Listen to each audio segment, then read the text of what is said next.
Welcome back to Off Ball Takes. This is your host, Jarby Laws, and this is my co-host.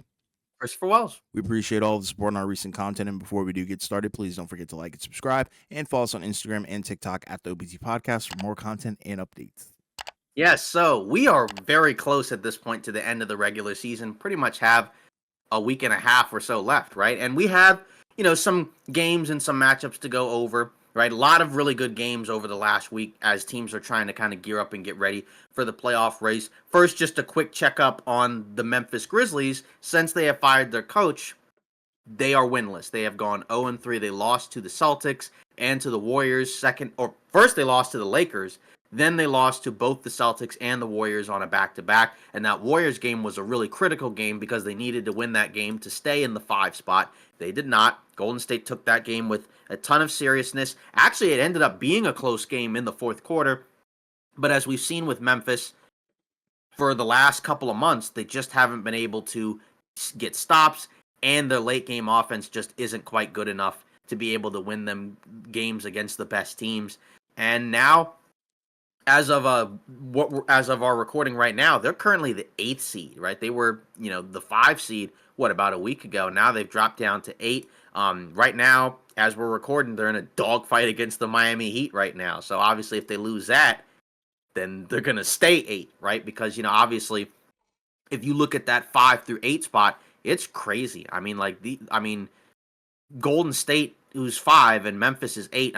All those teams are basically divided by the game. I think Memphis, Minnesota, and the Clippers are all tied in terms of the record, right? Minnesota, I guess, has the tiebreaker between all 3 of them, right? Because there's different types of tiebreakers that take place, right? In terms of head-to-head, divisional, and conference and things like that. But we have a couple other games, but we'll also go over another big one. But I guess first, before we do that, right, I guess we can continue to talk about Minnesota and the struggles that we've seen, because I think the last time that we recorded, they had only played LA. They hadn't played either Boston or Golden State yet, I think, at that time, and now they've since lost to both. It has not gotten better, and, we also have some tough quotes, right, coming from guys like Jaren Jackson Jr., where they asked him about, the ups and downs of the season, and his response was, it could be worse.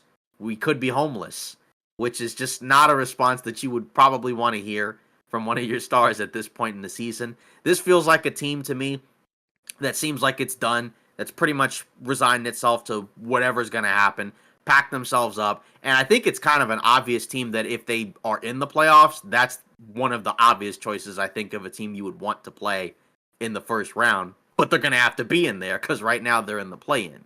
But it doesn't seem like much has changed since, they fired Taylor Jenkins, which I didn't really expect it to.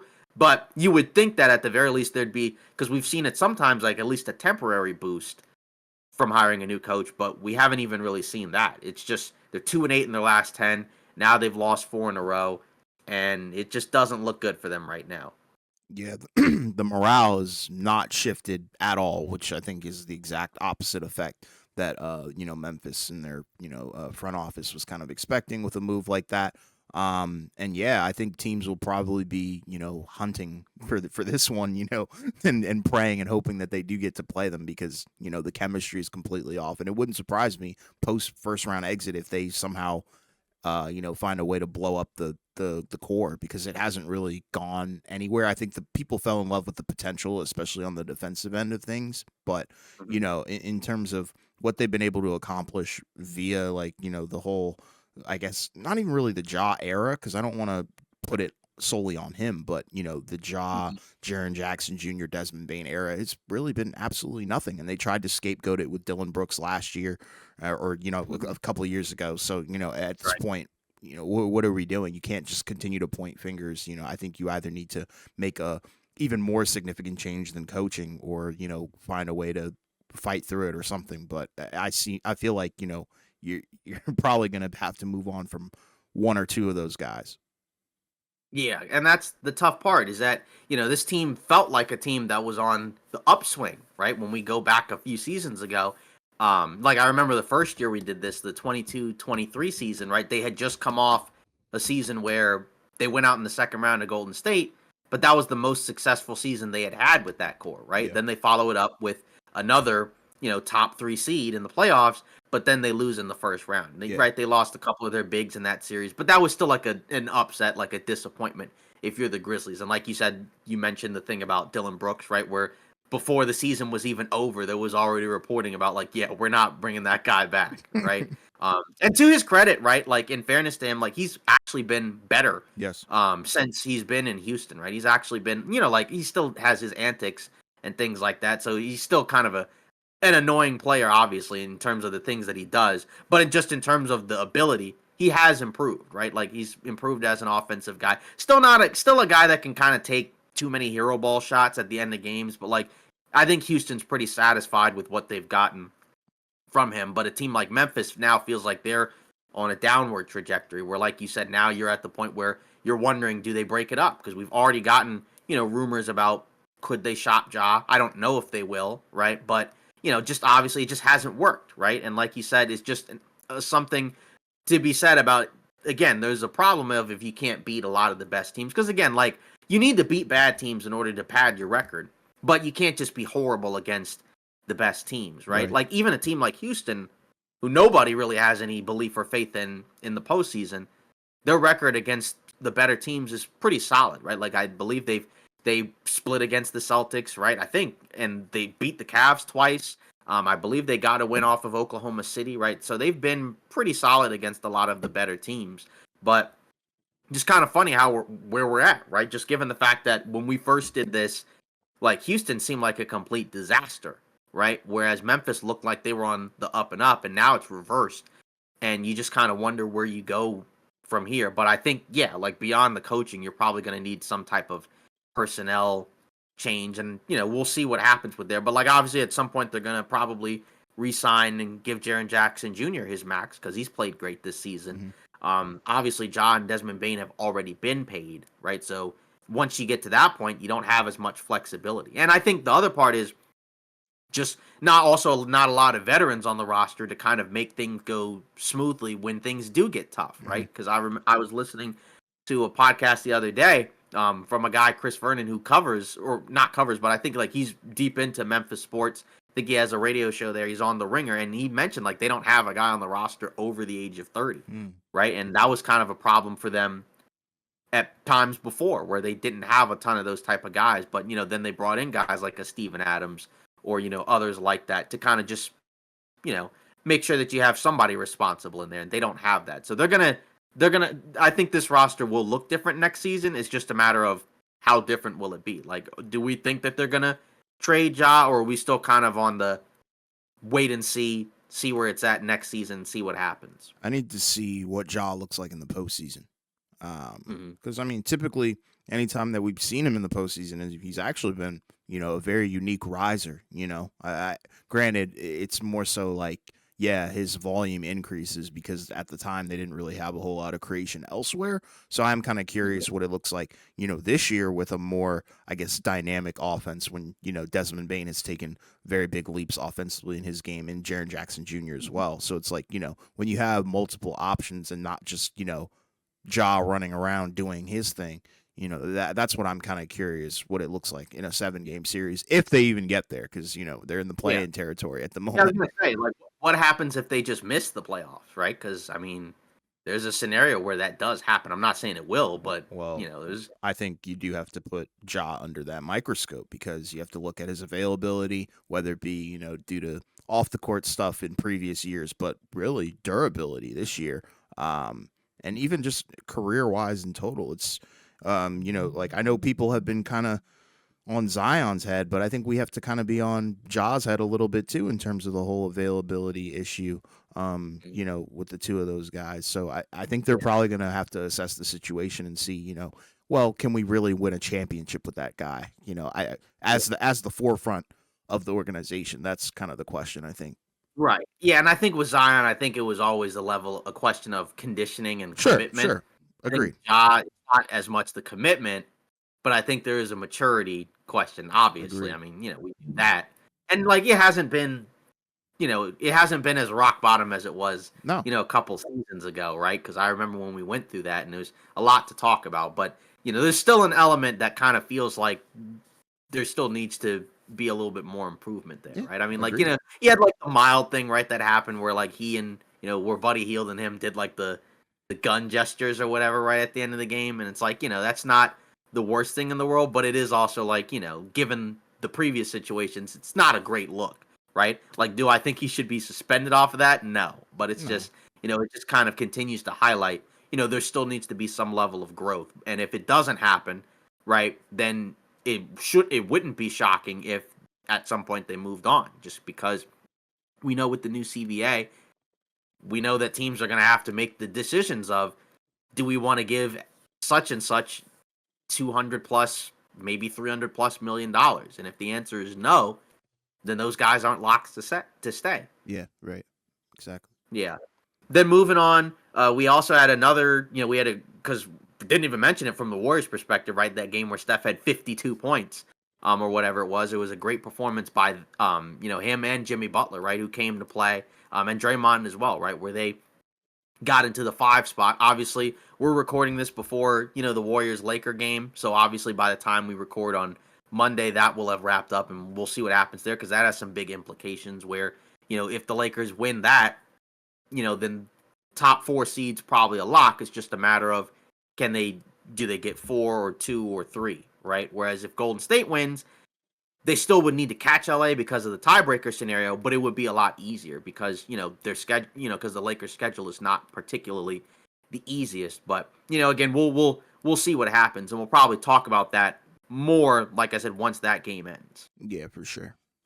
And then the other big game was Nuggets Wolves, right? That was a ginormous game, right? Where that also, again, all these games have pretty significant implications. So it's pretty cool to see, because a lot of times, like towards the end of the regular season, it's kind of a mess, right? Where you just have like a mishmash of just a bunch of crazy things happening. And this was kind of crazy, but also it was a scenario where both teams were trying to win the game because both teams knew what was at stake. Obviously, Denver, both teams were a little bit shorthanded, right? The Nuggets were obviously without Murray and Michael Porter Jr. The Wolves were without a couple of guys, DiVincenzo and Naz Reid, who were suspended, right, because of the previous tussle that they got themselves into, right? But this ended up being, a crazy game. Nuggets Wolves, and the Wolves won in double overtime, 140 to 139. This was a game where in the first quarter, obviously we know the Nuggets this season have not fared very well against Minnesota, right? Kind of like, obviously in last year's playoffs, it was a 7-game series, but Minnesota's dominated this matchup. But this was a chance where in the first quarter, looked like the Wolves were in a good spot, or excuse me, the Nuggets were in a good spot, right? About 6.5 minutes to go in the first. They're up, 21-5, right? And then the Wolves battle back, get it to 6 by the end of the quarter. And then for most of the rest of the game, they have the lead, right? And then at the start of the fourth, because Jokic, he plays the entire second half, including both overtimes, right? So basically the final 40 minutes of the game, because he also came in halfway through the second, right? So the Nuggets rattle off like an 8-0 run to begin the fourth, right? They leave their starters in, and Minnesota begins the quarter, I think, without both Edwards and Randall. So predictably, they can't score. Then they bring those guys back in. Then it looks like the Nuggets are about to take the game. Then Edwards, who wasn't very good for most of the game, just goes on a heater, has a huge fourth quarter, to basically get the Wolves basically right over the finish line, right? And then Jokic gets to the line, makes the free throws to tie it up, and then the Wolves have, both in the fourth and at the end of overtime, 2 pretty rough possessions, right? Like at the end of the fourth, it's a Randall step back 3, right? Because the Nuggets, for most of the game, were trying to trap and blitz Edwards to try to make him give up the ball and to make him think. And he did a good job at different parts of the game, trying to kind of navigate the defense and, finding guys. But there were still a couple of fumbles he had. But either way, that's a bad possession. Then in the first overtime, that's back and forth. Same thing. Looks like the Nuggets are going to pull it out. Then it looks like the Wolves are going to pull it out, right? And then Jokic gets fouled, goes to the line, right? And then the Wolves have another chance to win in second overtime, at the end of the first overtime, because at the end of the fourth, they call a timeout, and instead of advancing it in their side of the court, they just walk the ball up, right? They just take it out from the back. This time, they don't do that. And then it's another rough possession. But this one was kind of one where that was also a little bit on the player, right? Because Edwards passes it to Randall. Randall kind of has a lane where it looks like he could just drive. Jokic has 5 fouls. So you think, all right, you probably would just kind of drive past Jokic. What's he going to do, with 5 fouls? Is he going to reach? Is he going to try to, give it everything he has and risk fouling out, right? But he doesn't. Another settle. Then it's Nickeil Alexander-Walker with a tough mid-range, and it misses. And then I think somebody got an opportunity to get a putback, and Peyton Watson stuffed it, right? I can't remember which guy I can't remember it was. either, but yeah. Yeah, but so then it goes into double overtime.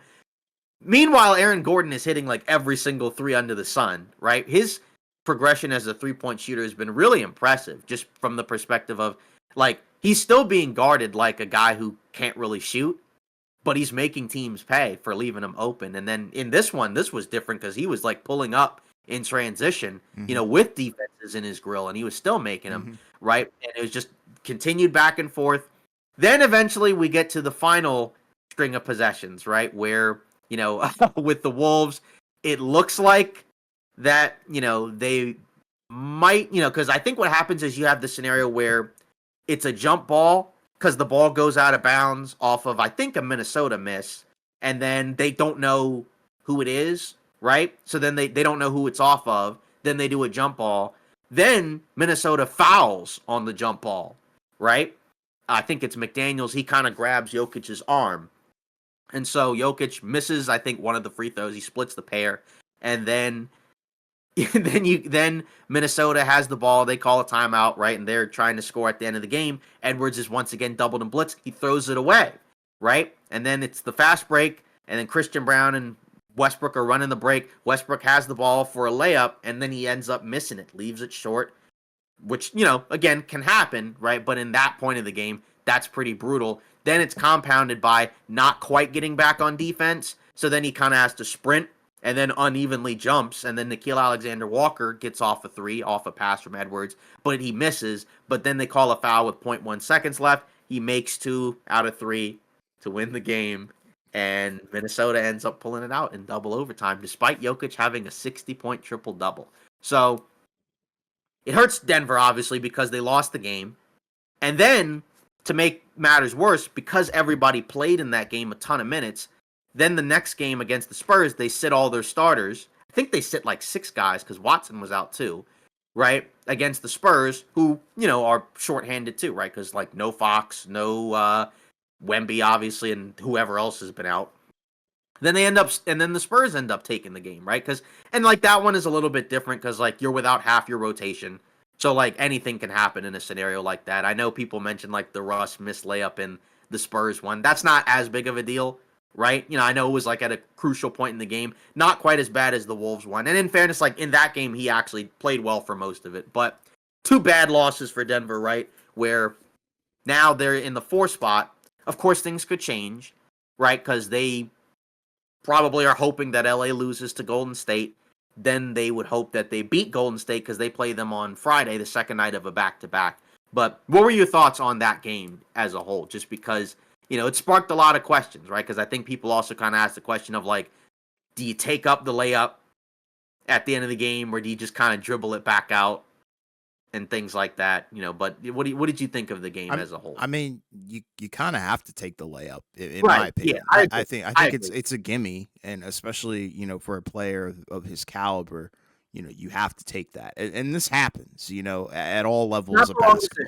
Exactly, it's just bad execution. Rushed it, whatever the case may be, and it sucks. And I think the problem is, the implications of it are so grand. If it was earlier in the season, all right, they're not going to crucify him for this, but this is, I mean, you would have thought he committed the cardinal sin because I mean he messed up a Jokic, legacy game pretty much, but also you're affecting the team's, standings, via the implications of this. So, I get it, but I think you have to take that layup. I wouldn't, take my foot off the gas. It's not like 2K, you know what I mean? Where it's like, you could just kind of stop what you're doing. I think you have to lock in on that decision and take that layup. But, overall, I think it this game showed me a lot of problems that both of these teams do have.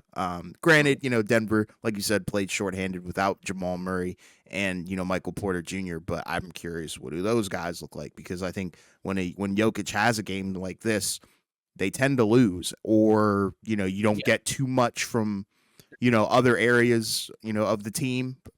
Granted, hmm you did get a lot from Brown and Aaron Gordon, but what does that look like when they're at full strength?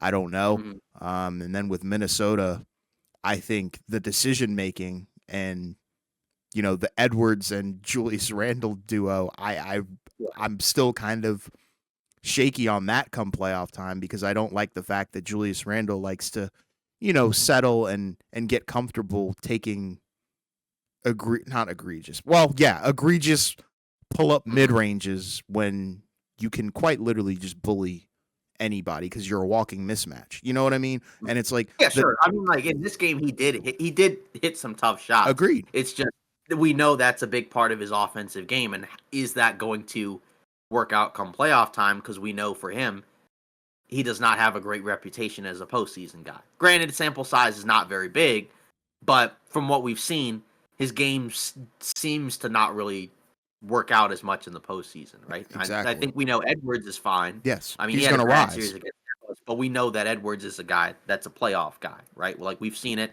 we know it's there. But like you said, that's the tough part of not having really anyone else that you really love in terms of like running your offense. Like, because I mean, I guess Conley can still sometimes do it, but he is an older guy and he was fine in this game, right? Yeah, He hit some big shots for them, and he's been better since the early portion of the season. It's just, it would be, once they have, and like they'll have a little bit more like when the other guys come back, right? Like, Nas Reed and DiVincenzo. So I still think they can be a team that, if you face them in the first round, it wouldn't be fun, right? Like it's not a team that you automatically look at and say like, "Oh, that's a free, first round victory," right? sure. I mean, like really none of these teams are. Maybe outside of Memphis, or maybe for some Houston, but just as a whole, like you said, it was a really good game, but it just kind of showcases, I think, some of the potential problems with both of those teams. Even though we know that they will have some other guys who will be playing in those spots, like if you're Denver, I mean, you don't always have to close with Russ. Like if he has a bad game, he just may not close. They may just close with their starting five. Or, in the case of like Porter, let's say he has a bad game. I guess you run with Watson. Now you run the risk of maybe not enough perimeter shooting, right? Because he's a guy that tends to get left open. But I mean, hey, Gordon's been shooting the ball really Sure. well. But like you said, it was a great game, and it was cool to see. It's just both teams kind of showed why the pros and cons of both of those teams, right? You know what I mean? Like Mhm. obviously both of those teams are more than capable of winning a first round matchup, and maybe more than one. But Minnesota, they've been playing way better as of late. It just how much can I trust them, knowing that if it's not Ant, it might be Randall. Although, it seems like Finch has the ability to kind of just roll with the hot hands, right? But still, you can't just not have Randall for the whole series. Like, you need him to be good. And how good is he going to be? And if he's not good, is there a replacement? I guess you could say Nas Reed, but, we'll have to see, Because right? if Like, he none of if these he teams can't if he can't do what Cat was able to do offensively, last year in the playoffs, then I think are. Minnesota's probably going to be in trouble. Right. Yeah, and like, and at the end of the game, it was tough for Minnesota, right? Because they couldn't, because Jokic kind of was just able to do whatever he wanted, but also it was like Gobert had fouled out. So it's really just Randall that's kind of left as the only guy who can, guard Jokic. And like he's not, he's like what, 6'9" or whatever he is. He's Yeah. very strong, Yeah. right? But he, still there's a height mismatch where, it can be a little bit tough. But, again, he had I think 5 fouls, right? And he didn't foul out, so credit to him. And he played a good game, honestly, in my opinion. Yes. But yeah, just as a whole, just kind of a wild game, to see. Yeah. Yeah, because it just looked like at different points, like for Minnesota late in games, like it's weird because they've had a lot of games they've won this season. I think double-digit games where they've won, where they would have to come back to win. Like I think they've had at least like I think it's like 15 games where they've come back and won after being down by like double digits or Yeah. something like that, Yeah. right? And then I think the Nuggets are winless when Jokic scores at least 50. I think it said 0-5, and that includes, I think a couple playoff games, right? Because I think he had the game against Phoenix, right, where he had like 50 or whatever, and then they ended up losing. So then we said that way back when, right? Like when they were in that series where like your best bet is, if Jokic has 50, not that you want him to go off, but it seems like for Denver, they're at their best when he doesn't have to score like 40 plus. They're kind of in a, like, if he can kind of be somewhere around like, I don't know, 25, 30, and then double digit rebounds, double digit assists, that's kind of the ideal stat line for him if Denver wants to win. Not really a game where he has to kind of get close to 50 and kind of just get them over the finish line, because that probably means they just didn't get enough from anyone else. And like in this one, they scored a ton of points. I mean, they scored 139, but then they gave up 140. So, that's been a problem for Denver all year, regardless of who's out there. They can't defend consistently. Yeah. Yeah. So, I mean, looking around, at the rest of the league, did we talk about the Lakers Rockets game the last time that we recorded? No, the one where Bron got the block. I don't believe we did. So that was kind of also another big matchup, right? Because of the fact that Rockets are the 2 seed, Lakers are, as of right now, the 4 seed, and the thing is, we kind of identified Houston as a potential team that could be a tough matchup for the Lakers in the playoffs because of the level of athletes, the potential size they could throw out there, and everything else, right? And the defense.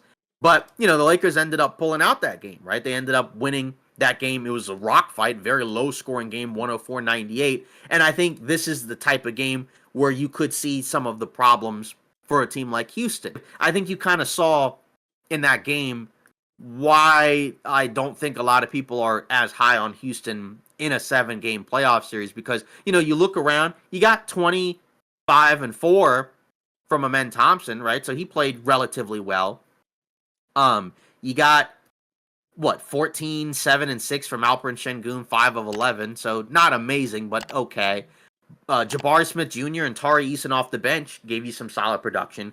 But then you look at the backcourt, right? Fred VanVleet, 7 points, 9 assists, 2 for 14 from the field, 1 of 7 from 3. And then Jalen Green, who was 4 for 13, 9 points, 9 rebounds, 5 assists, and actually didn't play at the end of the game. He was benched, right? He only played 30 minutes compared to the other Houston guys who played, 33 or more, right? Fred VanVleet played 40 minutes in that game. That's wild. But just as a whole, you kind of saw some of the problems, in that matchup, right? Where you can kind of see they just didn't have a guy that they could kind of feel like that they were comfortable with going to at the end of the game. And Green is kind of the guy that you would think would be the obvious choice because of his perimeter game, his athleticism, his quickness. Now he's gotten a little bit better as a playmaker, but he still has these type of games where he's just not there. And he doesn't show up. And, they kind of needed him in a game like this, right? And it's funny because when you look at the other end of the floor, like Houston did the job of relatively containing the 3 guys for the Lakers, right? I mean, Luka, LeBron, and Austin, right? They had, Luka at 20, LeBron at 16, and Austin had 12, right? But then you saw the issues of the floor was opened up for other guys where in trying to take those guys out of the game, then guys like Gabe Vincent and Dorian Finney-Smith got open threes, right? They both hit, Dorian Finney-Smith hit 6 of 11 threes, and Gabe Vincent hit 6 of 13 threes, right? It's a lot of threes taken by both of those guys, but most of the shots they got were quality looks, right? And that's, one of the potential problems of a team like that in a series where, guys like LeBron and Luka and even Austin, right, can find guys, right, and get them super quality looks. They may not always make them, and that's going to be the key to how far they can go, right? Like, because Rui in this game, right, he was 1 for 6 from 3, including a shot at the end of the game or towards the end of the game where he was pretty open, but, he had an air ball, right? So it's going to come down to things like that. And then from the Lakers' perspective, right, pretty good defensive game plan, right? This was a game where Jackson Hayes only played 14 minutes, didn't really do a whole lot. So they played small for the vast majority of the game, but they were able to get it done, right? Where they were, kind of flying up and down, getting steals. I think Dorian Finney-Smith had 2 steals and 3 blocks. Gabe Vincent had a steal and a block. Luka, Austin, both of them making timely plays defensively. Then LeBron, right, with the key play of the game where he gets the spike on Şengün in the post, right? So, just as a whole, right? Kind of an interesting game from both of those teams where, again, you can kind of see the strengths of both of the teams. But again, the problem with the Lakers, or excuse me, the Rockets, is it's like we talked about, just the lack of go-to guys offensively, I think is going to be a real problem for them come playoff time, especially if it gets close. And it looks like Ja Morant just hit a game winner. So they were able to end their losing streak against the Miami Heat, right? 110-108. Yeah. I mean, with Houston, I think unfortunately this is probably what they're gonna look like on Mm. come playoff time. That's what their games are going to be, very low scoring at times. And I think their box scores are honestly going to be all over the place, especially from their superstars because they don't have that experience yet. And I think this will be a good trial run for them, depending on what who their matchup is, but if they do end up staying the second seed, then I think that's best case scenario for them for sure, because depending on who they do play in the first round, that can give them a little bit of juice. But overall in this game, this shows you kind of the reason why teams are probably very hungry and happy to play Houston, because they lack certain things on the offensive end. But I think their saving grace is their defense, like you talked about, being able Right. to limit those three guys. But, you do also have to kind of not let your attention get away from, the other guys, the role players on the team as well, or of the opposing teams. And, that's, I think, the key to victory for them. But you definitely need, something out of Sengun or, Jalen Green in a 7-game series, because you can't have games like that where the guys just completely disappear, because those are your Yeah. first and second options. And outside of those guys, I mean, Amin Thompson is probably, your third option, but I don't even really trust him, come playoff time to really pop off. Yeah, that's the thing. I think you have to hope that one of those guys has a coming out party in the postseason, like we talked about before, right? Like that's kind of the reality behind that. And for them, the 2 seed isn't necessarily a lock either, like we said about some of the other ones, right? Because like if you look at their upcoming schedule, their last 5 games, right, include a game against Oklahoma City where I think they'll be without Dylan Brooks because he got a tech in their last game against Utah, which they destroyed them, but they're going to be without him in that game, right? OKC still plays most of their guys, I think, because they're trying to get as many wins and get ready for the playoffs. Then they played the Warriors, who have had their number over the course of this regular season. They've been able to beat Houston even in games where neither Steph nor Draymond even play. And that was before the Jimmy Butler trade. Then they play the Clippers, who've also been playing great basketball. They'll play the Lakers again, this time still in LA. And then they will also play the Nuggets at the end of the season. So, this is going to be a big stretch, just like we said for the Lakers and all these other teams. That's going to be an important final stretch of games for them, because if they can win out most of those games, then they can keep the 2 seed. And, for them, that's probably the most ideal anyways, because they're better at home, right? I mean, they're 28, and they're not bad on the road at all. They're a good road team.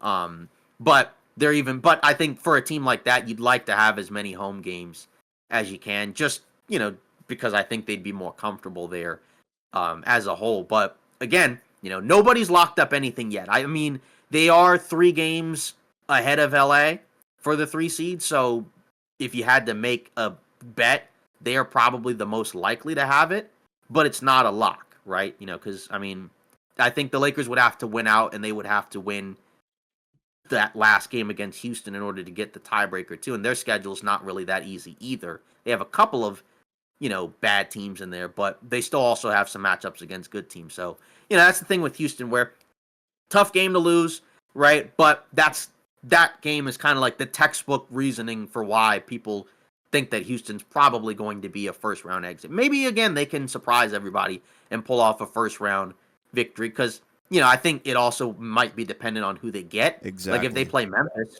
I think they could beat Memphis in a 7-game series. I mean, would it be a lock? Maybe not, but I think you could beat them because they don't have a veteran advantage the way that some of those other teams would, right? Like Exactly. that's another young team that And doesn't have a ton of experience. don't sleep on Houston in their defense. I think, that can take them pretty Right. far as well. Like they kind of remind me of what we saw with Orlando last year a little bit, in terms of the functionality and the practicality of things and how, their Mhm. games do end up playing out. Like the offense sometimes looks like complete crud, but defensively, they do a great job of just bothering every single player on the court. Yeah, exactly. And now they have some size. They've been doing these double big lineups with Steven Adams and Şengün together. I think there was a lineup in the game where it was those two guys plus Amen Thompson plus Jabari Smith, and I think Tari Eason was in there too. So like there were like no small Yep. players in that lineup Yep. whatsoever. And the Lakers were able to, they were able to outplay, the Rockets' bigger lineups, because with their smaller lineups, we've talked about where even though they are smaller, they still have a lot of guys that are big physical guys, right? Like they have a lot of guys that are, relatively big or strong for their position. So they can kind of make up for in some ways the lack of the center depth, right? They still probably against certain matchups, like, I think it would be rough to just have Hayes, especially if he on, knock on wood gets hurt or something like that. But, like I said, you also saw the strengths of LA in this game and why, people are taking them seriously as a team that could make it out of the West. Again, they won't, just like Golden State, they won't be favored, right? But they at least have a shot. Yeah. Yeah, and then looking around, you had the Mavs. Don't have to talk a whole lot about them, but you did have AD in this game, right? He had a huge game. I think he got hurt in the first half. He was able to come back in, and then he hit the game winner, right? I think he got the bucket, and then he got the stop on Trae Young. And again, like we know when he's healthy and he plays, he's an awesome player. They also just got Lively back, I think, as well. He was on a major minutes restriction. Obviously, no Kyrie, a couple other role players as well.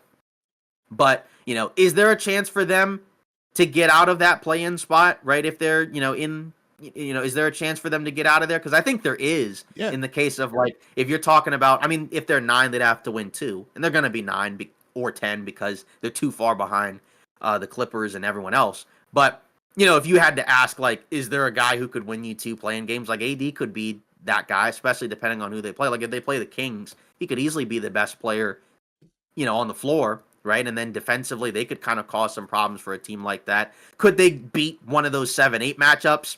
That might be a tough ask. Again, could be Memphis, right? Because, I mean, again, could he feasibly be the best player against any of those teams in a one-game scenario? Like, yes, he could. So, do I think that they'd be good enough to cause a scare as an 8th seed against OKC? Probably not. But, with that size and length, it is a team that I think at least,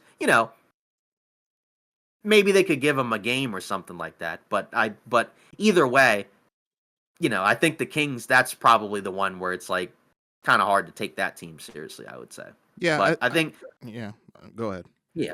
Yeah, but and it's not that I would take the Mavs as a contender seriously without Kyrie. It's just, again, could they be, like I said, a play-in spoiler? Like, say if you're the Clippers or the Grizzlies, you could be one bad game away and one crazy AD game from missing the playoffs. Yeah, I think so. I don't think their season is, completely over with, as long as Anthony Davis is on the court and available to play those play-in games. And if he's available in a 7-game series, Mhm.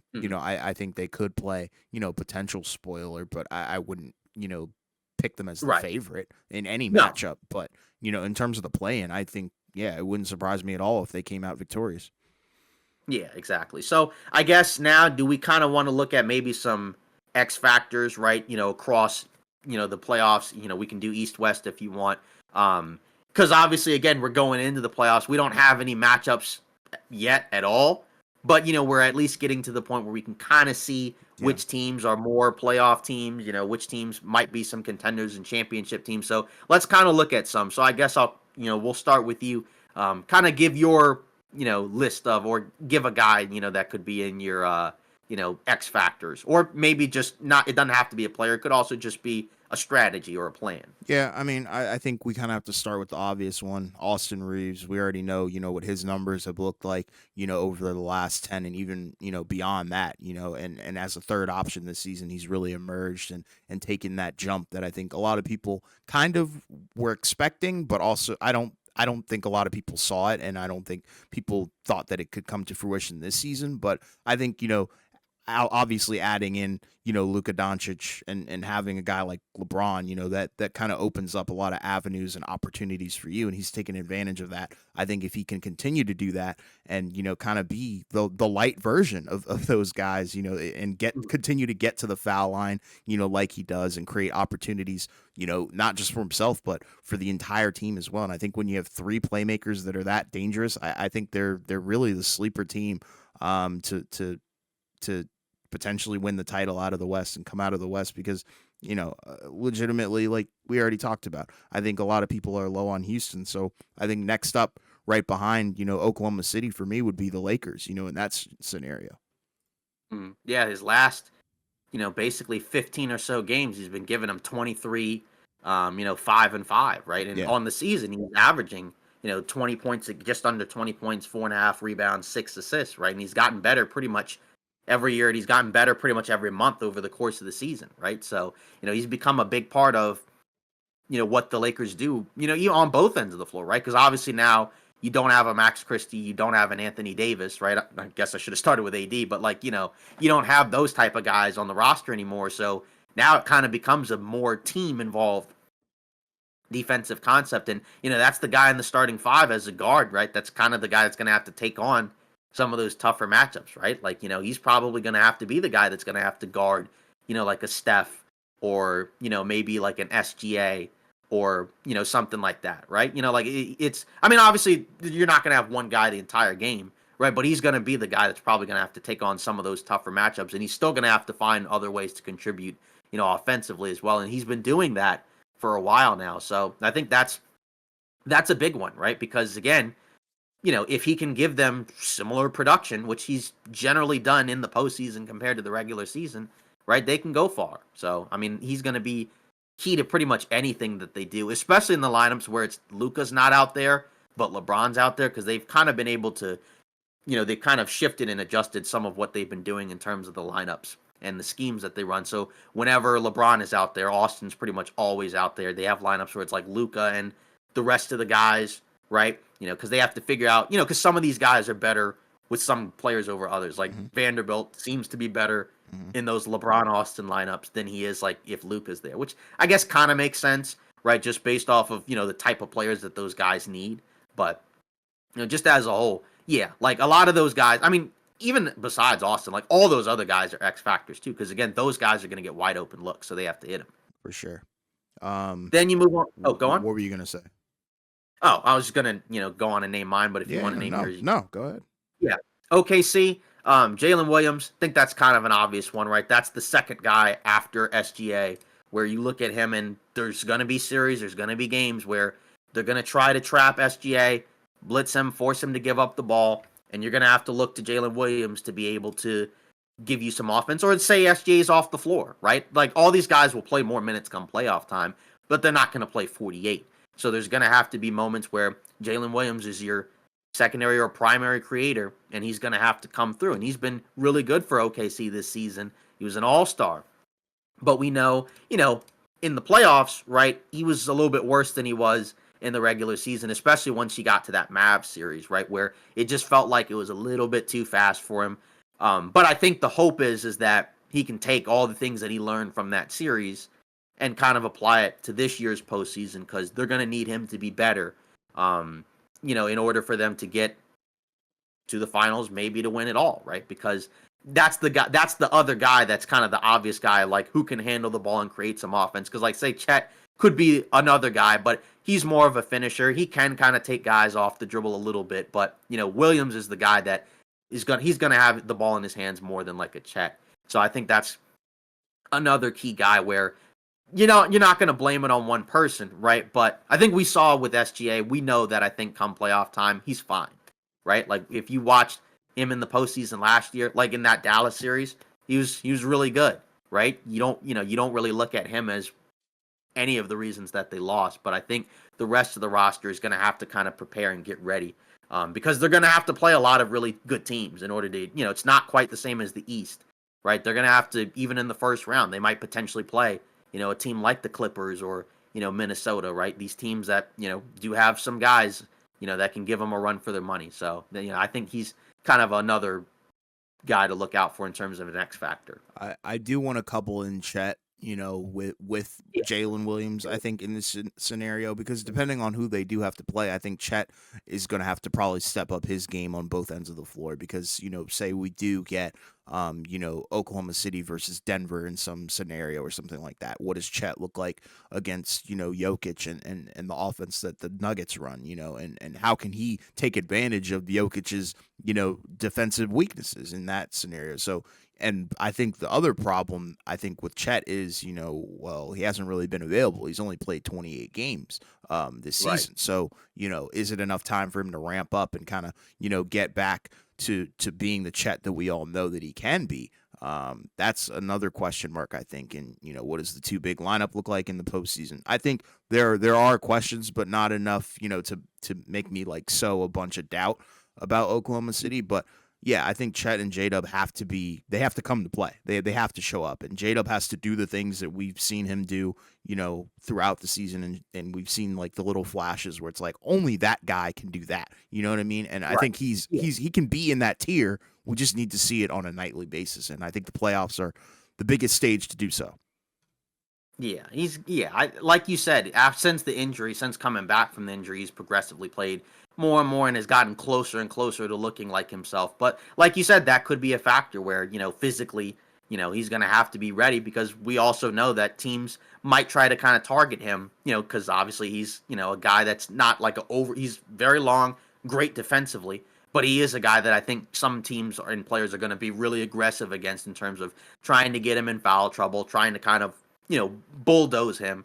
And, that's why you got a guy like Isaiah Hartenstein, right? So, because, like you said, if you run the double big lineups, it's going to be a lot of size, a lot of space. Hartenstein doesn't really take away from what they do. Mm-hmm. And they've been able to have games where, like, sometimes he starts, sometimes he comes off the bench. So they have flexibility there. They're not, married to having to start both of those guys together, because there will be some matchups where the two big lineup may not be quite as ideal. But the fact that they have all that flexibility, think will be helpful.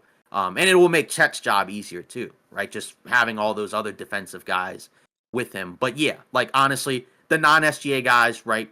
Williams, Holmgren, pretty much everybody, right? They're gonna have to step their game up and be ready, because again, like this is gonna be, this is gonna be a big moment for these guys. Yeah, for sure. Yeah. Then moving on, going to Cleveland, right? I think Evan Mobley. I think that's another guy that's kind of a, sort of an obvious X factor to kind of think about, right? Because obviously with the Cavs, they're another team that's won 60 games. They're 61-15. They have slowed down in the last 10. They're 5-5, but they're still 61-15. And you look at Mobley, and he's one of the big reasons for why they're as good as they are, right? He's had a career year, giving them, 18.5, 9 rebounds, 3 assists.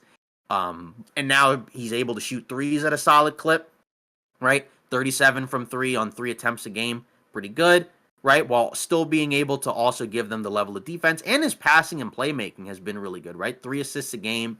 And he's able to put the ball on the floor too, right? He contributes to kind of that, quick pass, lots of great actions, offense that Cleveland's been able to pull off, because they're an offense first team. That's kind of been their biggest strength, right? He's obviously the foundation of their defense, but he's going to be important, because come playoff time, is he still going to be able to knock those threes down at a good clip? Is he still going to be able to respond and, be ready to respond when teams try to get physical with him? Because they're going to need him to be impactful and effective if they want to go anywhere in the postseason, right? Especially if they want to beat, Boston. That's going to be a key guy, because there's probably going to have to be, lineups where he's the lone big out there with whomever else they have, right? And, they're going to need him to do what he can do on both ends of the floor. And if he can do that, then they have a chance to beat Boston, right? Like, I don't think they'll be favored, even when they meet, presumably in the conference finals. But if he can kind of show up and have a big series, right, I think that, combined with what you would assume that you're going to get from Donovan Mitchell, right, I think he could get it done. Garland could also be the other one too, right? Because, he's a guy where he's had a great season this year. For a team like Boston, seems like they have the game plan of kind of, attacking him and, trying to take away certain things that he does really well. But I think, Mobley as a whole, right, I think he's got to be one of those, he has to be, as good as he's been this season or close to it if they want, a real chance. Yeah, I agree wholeheartedly, and I'm kind of gonna pivot and go with another big, as an X factor. I would go with Kristaps Porzingis of Boston. Very similar situation, like you were talking about. His availability was a little bit questionable. I think he only played about 30 something games, maybe 39 ish, games this season. But we already know how good he is and how versatile. The team really is when he is on the floor. We know, what he brings offensively, and we definitely know what he brings defensively. Can he be available for the postseason? That's the big question mark. And I think he will be. And I think when he's on the floor in the postseason, we're going to see an even more dominant version of Boston, because I think, a lot of their offense, is centered around threes. And when you're running five out spacing, I think I'd rather have, Kristaps Porzingis out there than Al Horford, even though Al Horford is great, at what he does in terms of spacing out the floor. But Porzingis is just so much better. And I think that just dramatically raises your ceiling. And to couple that, I kind of want to add in Jaylen Brown. I know that's kind of odd to have a superstar, as your, X factor. But if he plays like how he played in the postseason last year, kind of on par in tandem with Tatum, then I think they're almost a lock to go back to back. But I mean, this season he hasn't really shown that. I think he's shown it, in spurts for sure. But as a whole, consistency wise, I haven't been thoroughly impressed with him. But the team in general, I think they have what it takes to potentially go back to back. You just need Porzingis to be fully healthy this time around, and you need Jaylen Brown to show up once again. Yeah, I agree with that. I think, they were able to kind of get by without Porzingis last year, right? Because, the other teams around them were also, not 100%. And then Dallas didn't matter. Dallas was just, didn't match up well with Boston. But this time around, East is better, West is better. So they're going to need both of those. They're going to need Porzingis to be available. And like you said, Jaylen Brown's also going to have to be somewhere in the vicinity of what he was last season, Yeah. right? Because we already know Tatum has already been better than he was last season, Yep. right? Because that was the argument, right? People had the argument of 1A, 1B, right? It's been 1-2 this year, right? So if you can get this Tatum combined with something close to last year's Jaylen Brown and Porzingis, like you said, I think that to me is kind of the obvious favorite to go with. But again, we don't know if Porzingis is going to be able to get through the entire postseason in one piece, right? We don't know if Jaylen Brown is going to be quite as good as he was last season. There's still some questions here and there, but I think they've still been really good this season. Horford's been great, so they've been able to run some double big stuff too. So I think they got the ability to do it again. Like you said, it just kind of comes down to they're also going to have to do it on the road. They have a great road record this season. It's actually a lot better than what they are at home, so that helps. But Yeah, yeah, it's still something to think about. for sure. Yeah. Then for the Denver Nuggets, right? Jamal Murray, I think that's kind of another one where we know last year's postseason he was not as effective, not as impactful, right? And it clearly showed in terms of Denver just not being able to get over the hump against the Minnesota Timberwolves, right? That continued into the Olympics. And in the beginning of this season, right? In the latter part of this season, he's been significantly better, right? Recently, he's been hurt, so he hasn't played in the last few games, right? But, just as a whole, the way that he had played up to, him missing the last few games made you feel better about what we were seeing. Because, some people were kind of wondering, like, what's going on with this guy? What happened to him, right? But over the course of the season, he's gotten better each month, right? He started off the beginning of the season giving you 19 a game, shooting like 38% from the field. And, when you got to February and March, he's at 25 and 6, right? Basically, 50, 40, 90 guy essentially over the last couple of months. So much improved play from him. And if you can get that combined with what we've seen from Gordon, where he's played very well this year, including shooting over 40% from three, right? If you can get Jokic to do his thing as he continues to do, and then, can you still get the contributions that you get from the rest of the starters, Christian Brown, Michael Porter Jr., then a couple bench guys, they still have a chance to win it all. I think it'll be tougher, right? Like this will be probably, I think, even tougher than last season was, when I think most people thought that they were going to come out of the West.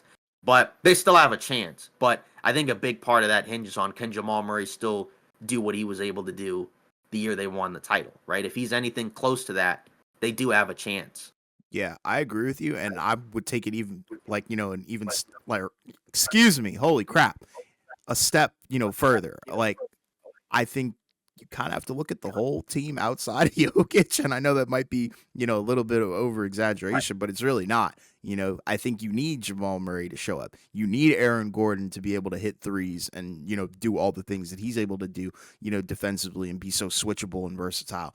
You need Peyton Watson to show up on the defensive end. You need Christian Brown to continue doing the amazing Right. things he's been doing this season. You need everybody to be on their P's and Q's, and I want to say borderline flawless. Like, you cannot have a game where, we have brain farts. We can't have a game where, somebody shoots you out of the game with inefficiencies like we've seen Jamal Murray kind of do in the past. And, I think everybody has to be locked in. And, I don't know how feasible that is, which is why I think a lot of people are kind of looking at the team like, Jokic Right. can only take you but so far, because you do have to look at the supporting cast and the quality. It's kind of been on the downhill really ever since they won the title. And defensively, Russ has to be there too. He has to be there mentally. And what does he look like in the playoffs? Oh boy, I and don't know. defensively, it's been a nightmare for them Yes. for much of the season. So Yeah. that's the other thing that's going to have to get better as well. And the question is it going to? I mean, Peyton Watson's probably going to have to play a big part in that because they don't really have any other players like him on the roster, especially not in that starting group. And then Christian Brown, that's kind of your guy that you're going to have to ask to probably guard most of the other team's best perimeter players. And, it's not that he's bad at it. It's just you'd like to have another additional guy, and you don't really have that unless you're going to, kind of switch up Peyton Watson's role from like a helper guy to just like a one-on-one defender POA guy. Even then, I don't really like that because I think there's a potential for him to kind of lose sight. I don't know. Yeah. So, you got any other ones you're thinking of?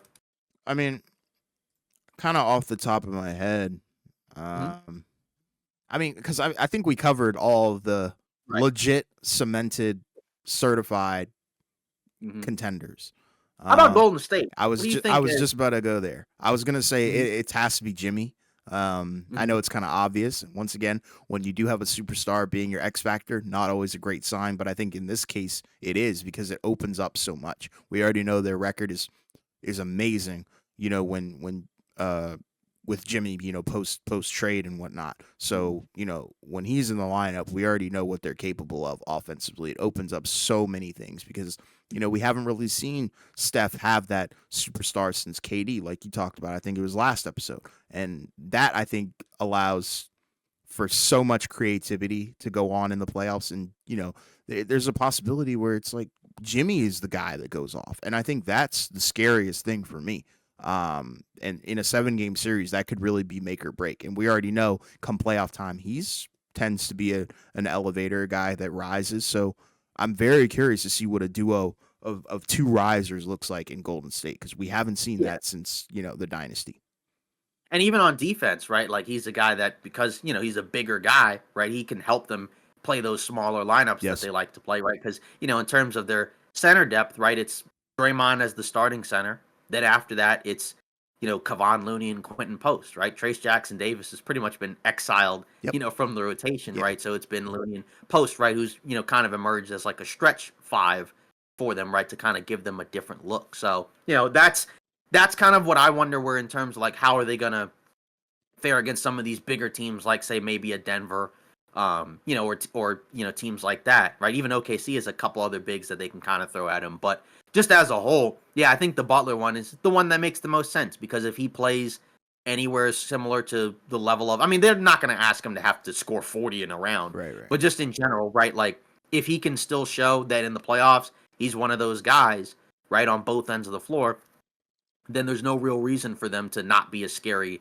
contender team. Just because, like you said, you look at Steph and the way he's been playing since the Butler trade, much better, right? Much more efficient. Just looks, I mean, he's had 2 50-point games since the Jimmy Butler trade, which I don't think he had one prior to that. He had some games, right? But just as a whole, it was a lot tougher because of the amount of pressure that the defense was putting on him. And you could sell out because you could just be like, we literally don't care about anyone else outside of Steph, right? Because Yeah. who's really going to hurt you, in a, especially if it's a playoff series, right? Like Mhm. it's just not the same type of, versatility. But now you have that. And even for him, like he can get to the free throw line, he can do things kind of outside of the offense where if something breaks down, it doesn't have to just be kind of them just doing more dribble handoffs more off ball screens and things like that. They have a little bit more variety that they can pull off. So, I think that's kind of a pretty key one there. You could also just factor in, like, say maybe some of the other guys like Draymond, he's going to have a tall task because he's going to have to be the defensive glue, for their team, against a ton of different teams, that are constructed in different ways. We know he's been able to do it before. He's been playing really well since the Butler trade as well. They fit together great. Can he do it again? We'll have to see. But I think that's kind of a key one. Oh yeah, I would say too. big time, yeah. Yeah, exactly. And then, again, I guess, maybe any other additional ones, I guess like out west, I feel like some of the other ones are kind of, I think obvious ones, but, we can probably touch on a couple other ones if you want. Yeah, I mean, honestly, I was gonna go east. I was gonna go with Okay. the team that I picked to win the finals, which they probably won't at this point. But I was gonna say the wing guys for New York. What do they look like in the postseason?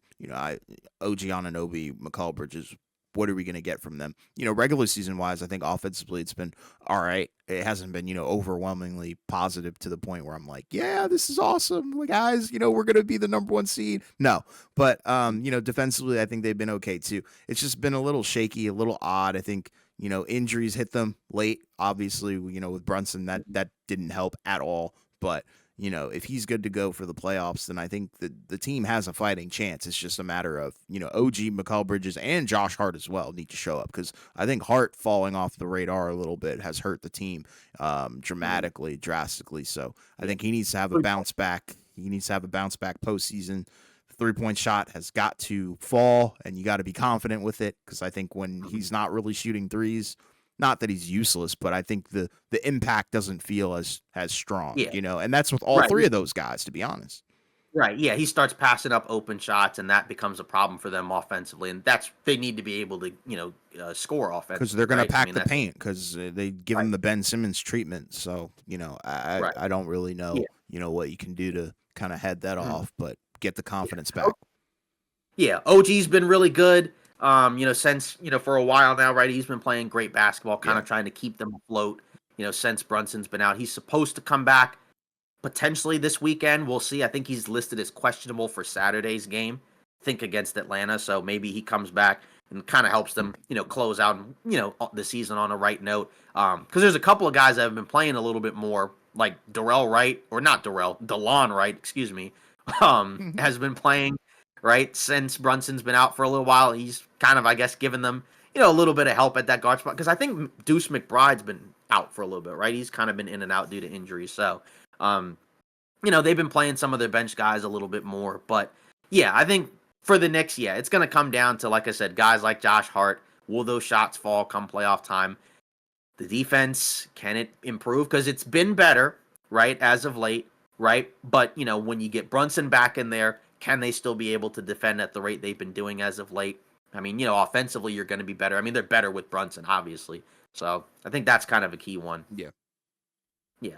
Then, I guess if you want to go back out west, we can probably kind of just kick it at a couple other teams, right? I'd say for the Clippers, right? I mean, I guess, we know kind of Kawhi Leonard's health. I mean, was going to be the X factor there, right? That's kind of the obvious one where if he's healthy, right? You look at what they have after him, right? In terms of James Harden, Norman Powell, Ivica Zubac, right? And everyone else, right? Like, it's going to be tough, but they have a chance, I think, to, pull off an upset, maybe get to the conference finals, right? But if he's not quite right, then, that's where you're probably not going to be able to fare too well. And then for the Wolves, right? Randall, I think, is the other one too, right? If he can, kind of give them some better production, right? Like you said, I think when we were talking about the Wolves Nuggets, right? If Randall can, he's not the same shooter, but if he can give them some relatively consistent 20-point scoring efforts, right? Along with his passing and playmaking, then I think that can probably help them in some spots. Maybe it might look a little bit shaky, but I think those are kind of the main ones to look at for them. Yeah, I mean, for me, for the Clippers, I would take it as well. I mean, you already said the obvious one, but I think Harden is another X factor, because if he plays like how he's played throughout the season, I think he's had a sneaky underrated season, helping keep the Clippers afloat, with all the injuries and stuff that they've had going on.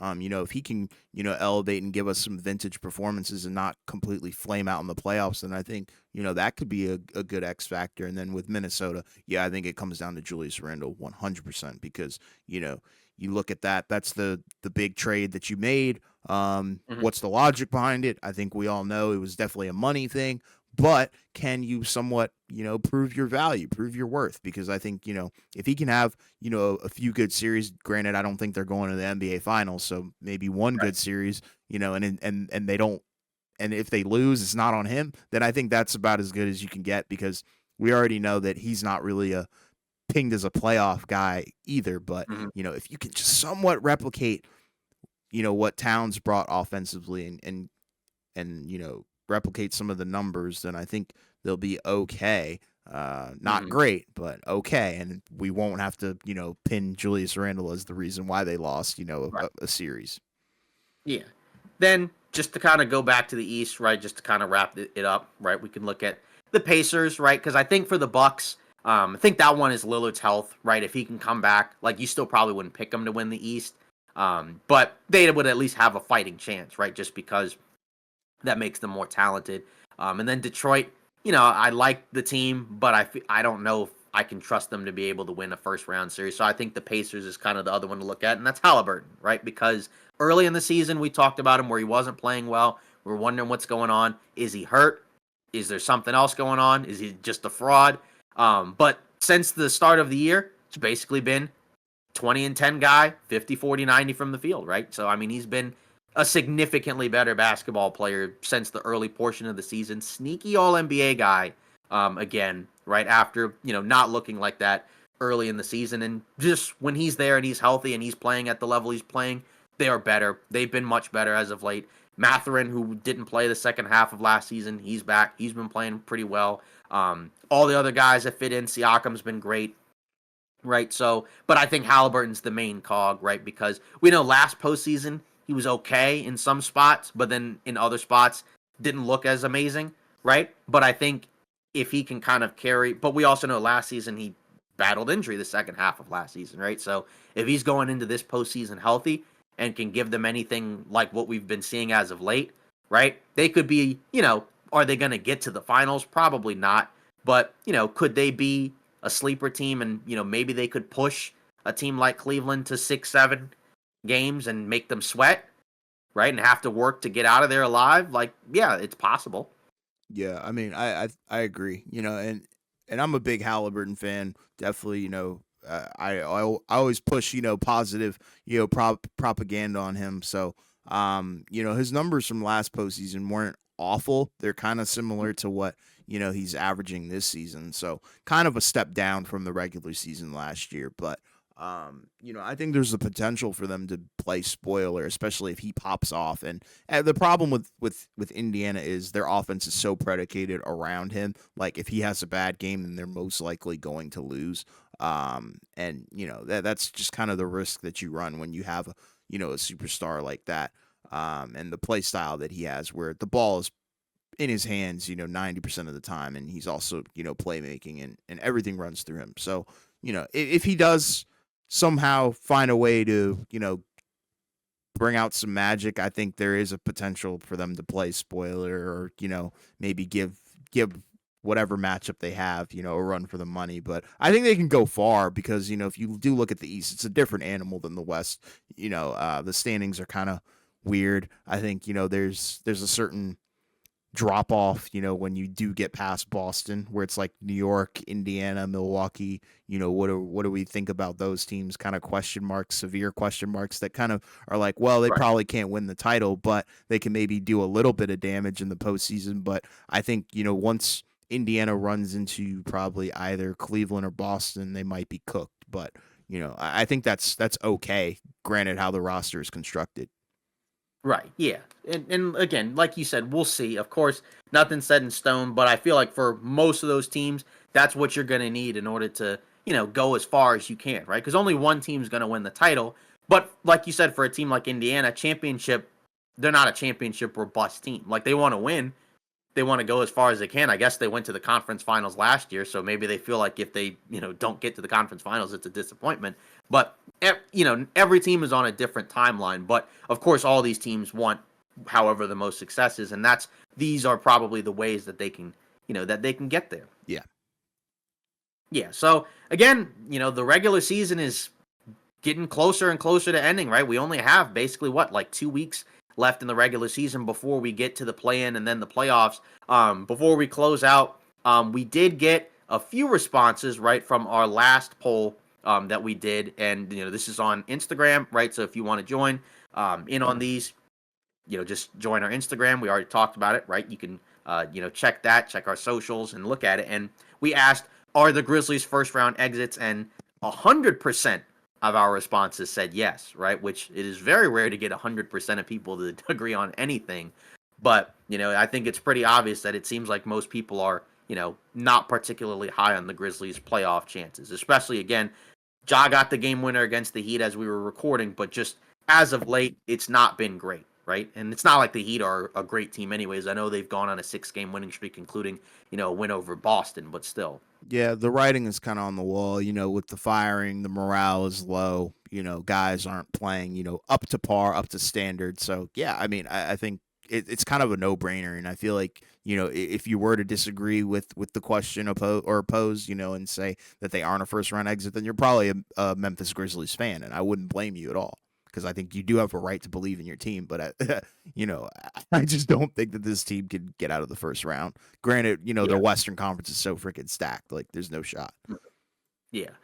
Well, that's it for today's episode of Off Ball Takes. Again, let us know your thoughts. Again, you can join the poll if you want on Instagram. Of course, you can always leave a comment in our videos. If you do, we'll read it at the end of the video. Also, continue to like and subscribe to our channel as well, right, to help the channel grow. We appreciate it all. Thank you all for your support, and we'll see you in the next episode.